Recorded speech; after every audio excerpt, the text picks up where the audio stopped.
நீ நான் காதல் சீரியலில் அப்கமிங்கில் என்ன நடக்க போகுது அப்படிங்கிறத பார்க்கலாம். எப்படியோ ராகவ் வந்து பார்த்தீங்கன்னா அனு ஆகாஷ் இவங்களோட கல்யாணத்துக்கு 2 குடும்பத்துக்கிட்டேயும் சம்மதம் வாங்கிடுறாரு.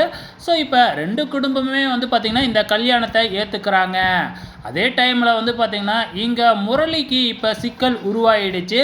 என்னடா இப்போ அனுவும் ஆகாஷும் கல்யாணம் பண்ணிக்கிட்டா கண்டிப்பாக வந்து பார்த்திங்கன்னா நம்மளை பற்றி இப்போ அபி குடும்பத்துக்கு தெரிய வரும், நம்ம வசமாக மாட்டிக்க போகிறோம் அப்படின்னு தெரியும் இல்லையா? அதனால் எப்படியாச்சும் இந்த அனு ஆகாஷ் கல்யாணம் நடக்கிறதுக்குள்ளே நம்ம எப்படியாச்சும் அபியை கல்யாணம் பண்ணிக்கணும் அப்படின்னு திட்டம் போட்டு அபியை கோயிலுக்கு வர வச்சு ப்ரப்போஸ் பண்ணுறாரு. ஆனால் இந்த விஷயத்தை வந்து பார்த்திங்கன்னா ஆகாஷோட அம்மா பார்த்துட்றாங்க.